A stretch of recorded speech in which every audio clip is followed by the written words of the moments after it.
If I am graphically solving this, then what I'm going to do is I'm going to use the absolute value function in my calculator. If you're using a TI 83 or 84, then if you go math and then go into you should find one that says ABS bracket. That's going to be your absolute value when you're plugging it into your calculator. So in this case, I'm going to have the left side is going to be equation 1, and I'm going to call that absolute value of 1 over 2 x minus 3. And the second one is going to be the right side, where I'm going to call it 4. Let's use a different color for that. I'm going to have to put in window settings so that I can see everything that I need to see. So in this case, I'm going to put in -20, +20, and 2 for x, and -10, +10, and 1 for y.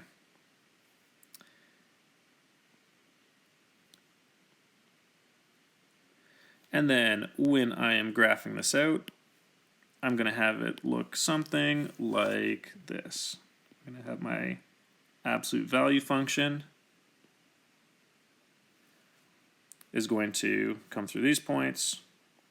I'm going to have my linear function is going to come through, sorry, a little higher, about here.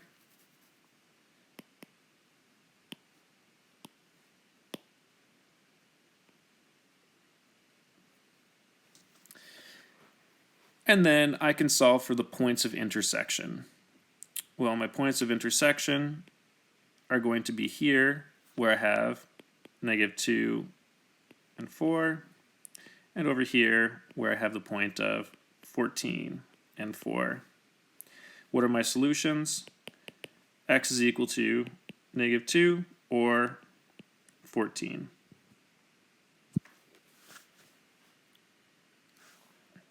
In the second case, I'm going to have, the first one is going to be my left side, absolute value of x plus 4, and the right side, x minus 1.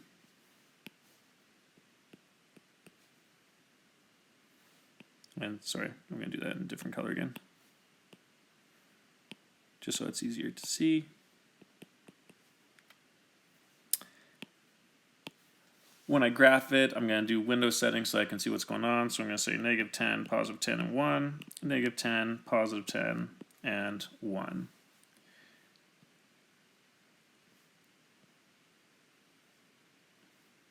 And then when I graph it out, I'm going to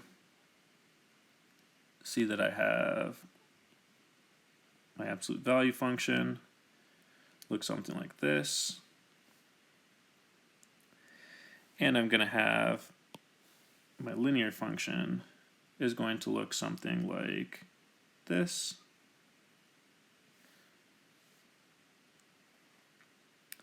And then in this case, I can see that the two lines will never cross because these two lines are parallel. So it's never going to have a point where they actually cross. So I can just state that there is no solution that works in this case. There's going to be no value for x that is ever going to make those points cross. For example 3, for what values of c does the equation -2 and the absolute value of x plus 1 plus 3 equal c? Well, I'm going to start by graphing out this function using what we learned in the last lesson. So I'm going to have a vertex that occurs at -1 and 3. And I have a vertical stretch of -2, so it's going to open down. And I have a slope of -2 on the one side and of +2 on the other side.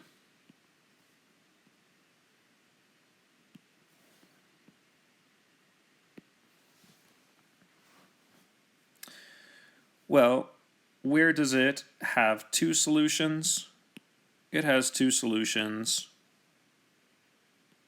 if C was equal to 2 to 1 to 0, anything below this point, and even up in this range, it's going to have two solutions.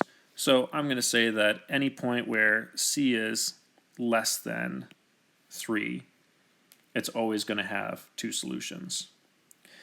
Where does it have one solution? Well, it has one solution exactly once here, where it comes through, it hits this one point and never touches it again when C is equal to 3.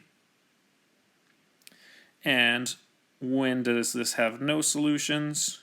Well, it's going to have no solutions anywhere up here.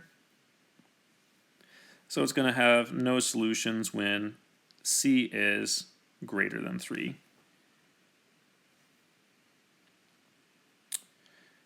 If I'm putting this into practical application, a computerized process controls the amount of fish that is packaged in a specific size of can. The computer program sets the ideal mass at 170 grams, but allows a tolerance of plus or minus 6 grams. Solve an absolute value equation for the maximum and the minimum mass, M, of fish in this size of can.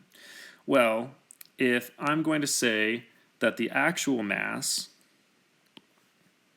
so either the minimum or maximum, which is going to be represented by M,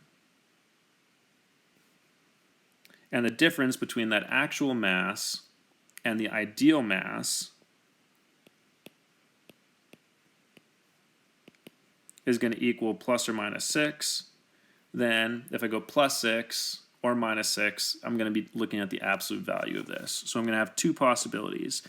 Either the positive version, M minus 170, is equal to 6, which would mean that M would equal 176, or the negative version, negative of M minus 170 is equal to 6, so negative M plus 170 is equal to 6. Move the 170 over, so I'm going to subtract. Negative M is equal to negative 164, which means positive M would equal positive 164. And here I have my minimum and maximum.